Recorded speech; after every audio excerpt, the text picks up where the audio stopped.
you doing? They call me the Juice because of my last name. Long story. I don't want to explain it. Anyway, here's my uh, advice to you.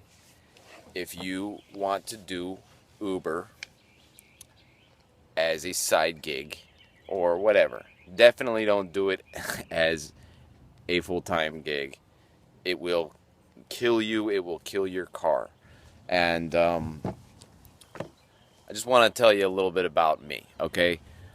I'm here in Sarasota, Florida. It's a medium-sized city. Uh, did Uber for a year and a half, about 2,500 rides. I was doing it pretty heavily at night. Sometimes in the morning, if I could force myself to get up. I drive a Prius there. I caught a lot of drunks around, and your average Joe type people.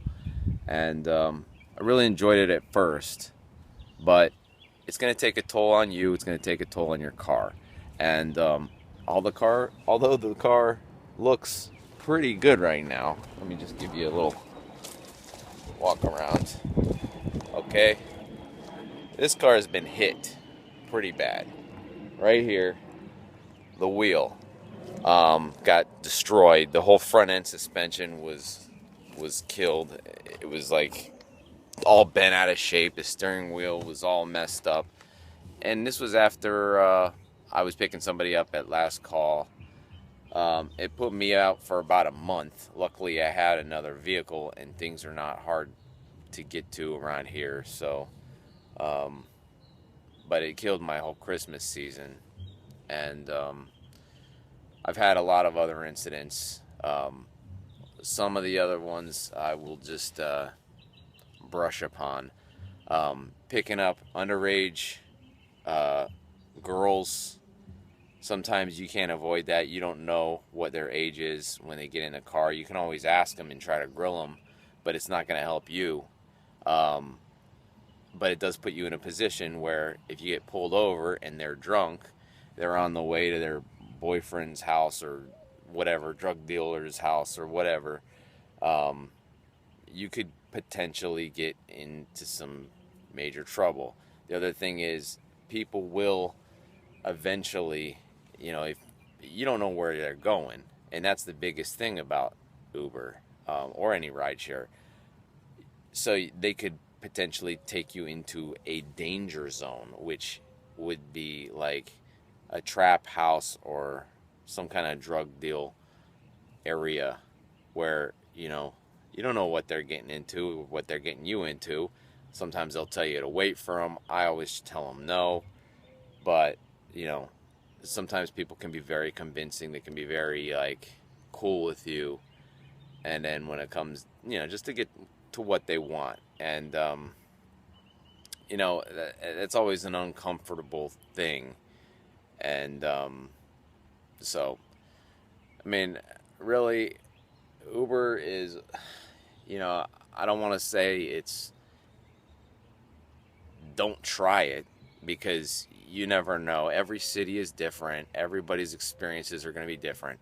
But in the end, you do enough rides, you will encounter certain things that either as a female or a male driver, you're just not gonna be comfortable with at all. There's been times where people have tried to fight me. They've intentionally tried to destroy something in my car for whatever stupid thing was bothering them. I don't know. Make themselves feel better at the end of the night. Maybe they were sexually frustrated or whatever. But you always should keep pepper spray. You should always keep some kind of weapon on you, just in case.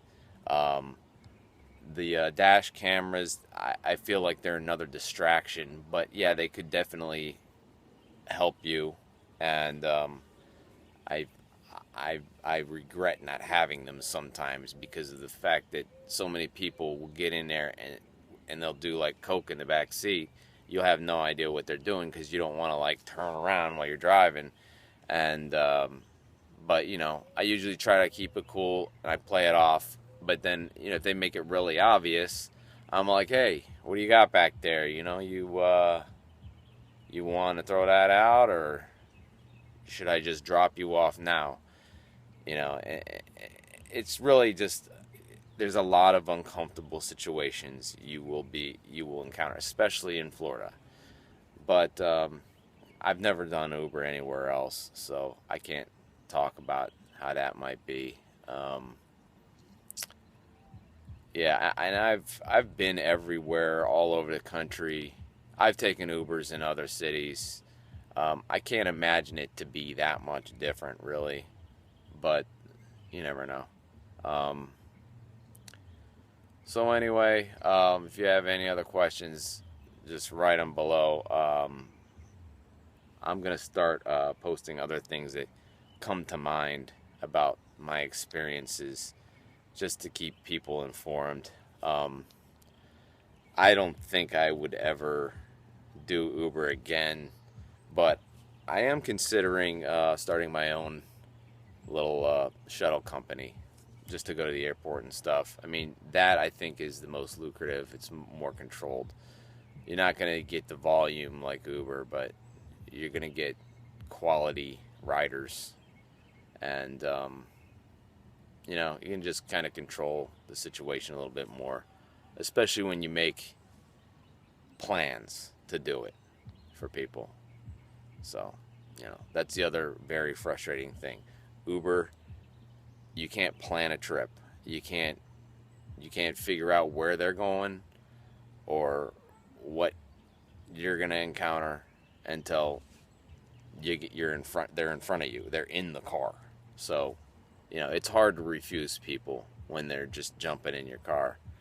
And that's about it for now. Anyway, I'll see you on the flip side. Happy driving and keep calm.